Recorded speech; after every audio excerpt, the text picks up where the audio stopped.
Hey YouTube, it's been a while. My life got a little crazy. I was getting a little preachy, and so I took a break from the videos. And yeah, I want to talk to you guys today about The Last of Us, a game that has spurred a lot of conversation and a lot of really big reviews and garnered a lot of praise. And I want to play devil's advocate today. I want to tell you why I didn't like The Last of Us. That's not to say that I didn't like The Last of Us. I did.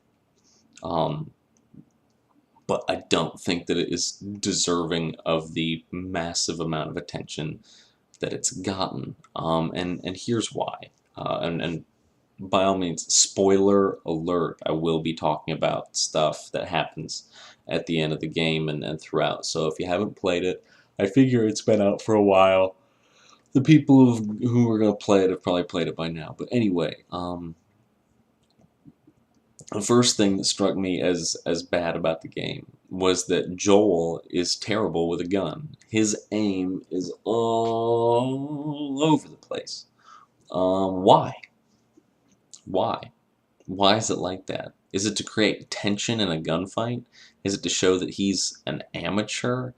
Look, this is a man who has been surviving in a hostile world, shooting people for 20 years, right? That's how much time passes. And you'd think that his arm would be a little steadier. You would.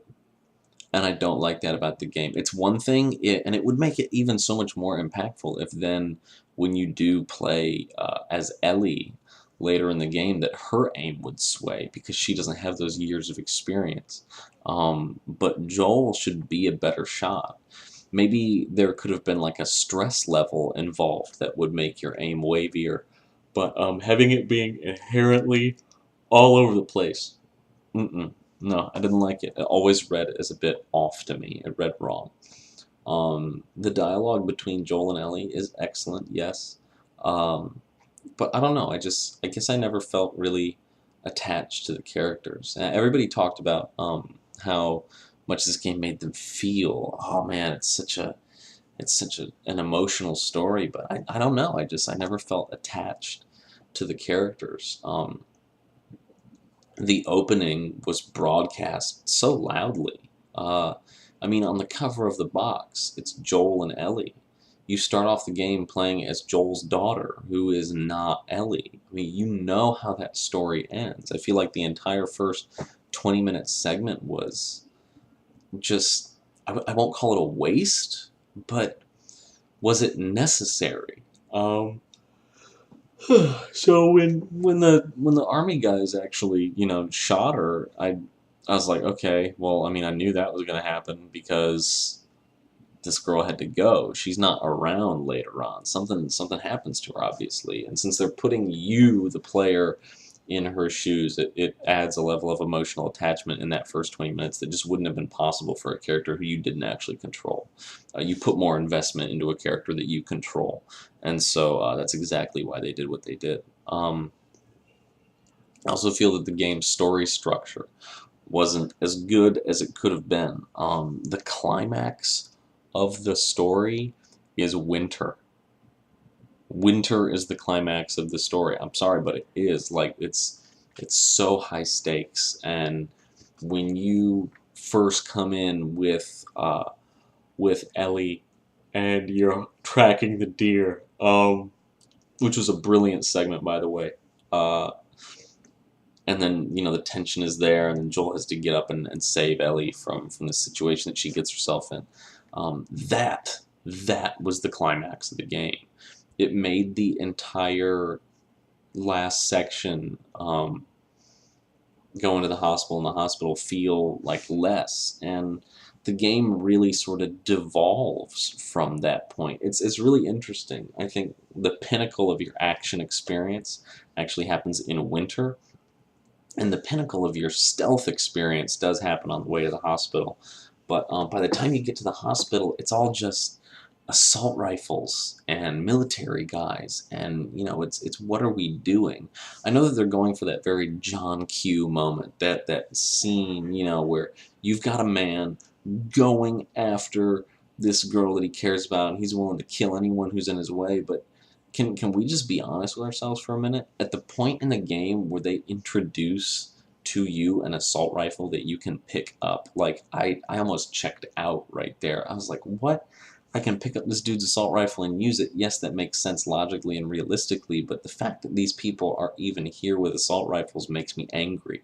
I didn't like that they tainted the end of the game with that, especially because just prior to the hospital on your way, you have to travel underneath a collapsed sort of road, and in it there must be three bloaters, the large enemies, and a bunch of clickers and some standard enemies as well. And it was one of the only times in stealth gaming that I've ever felt truly like the predator that I was meant to be. I manipulated that section masterfully. I took out every single clicker that was necessary to take out with such precision. And then when things did get weird in the back hallway with the regular enemies, we handled it there, contained it quickly. It got a little bad, we put it down, and then I moved out and I took out the rest of those clickers, and I was so efficient and stealthy and manipulative of the situation that I took out both bloaters that were there without them ever even realizing exactly where I was. They were throwing attacks at each other trying to get to me, and not once did they ever come close to injuring me. And that was a masterful stealth section. And then right after that, you get to the hospital, and there's this place where everyone's just running around with assault rifles. I'm gonna get you, ka-cow, ka-cow, ka-cow. And it was just like, man, how could you do that? I think that it would have been so much better if they could have switched spots, started the game a season earlier so that winter could still take place in winter, or put the hospital before it. Like, why couldn't we go from your initial area in Boston um, to the hydroelectric plant and all that fun stuff, and then to the hospital, like we fast forward to getting there to the hospital, and then while you're at the hospital, Joel is injured getting Ellie out, and on the way back to Tommy's place to be, there they run into these villains that all the people that you've killed, it's finally come back to haunt you, and the Fireflies are dead, and these guys are the new guys in charge. That's their territory. It could have totally still worked, but placed the climax in a more appropriate area. Man, winter is just awesome. And the rest of the game is good, not amazing. It's great, not amazing. Honestly, truly, I give the game on IGN's scale a 9. I would give it on my scale, probably upwards of like an 80, 85, which is really, really good. The problem is that the game peaked too early. So apart from that one stealth section leading up to the hospital, I was bored, and I was just groaning at these military guys. So Joel's aiming seemed like a poor design choice. And then the organization of the structure of the game also seemed a bit like it could have been retooled. It could have been better because we lacked a real good climax in the spring. We lacked it. It wasn't there. You can argue that this whole Ellie surgery, killing people, lying to Ellie thing, that's the climax. But I gotta say, winter really felt. Oh man, the cold was oppressive, and Ellie was out on her own, and she was being a badass, and it felt really, really good in winter. And after winter, the game was sort of disappointing. Um, so that's my piece on The Last of Us and why it's great, not amazing. Like I said, personally, I'd probably give it maybe like an 82. IGN probably should have given the game a 9. They gave it a 10, said, wow, masterpiece. And I don't blame them. It's their opinion, whatever.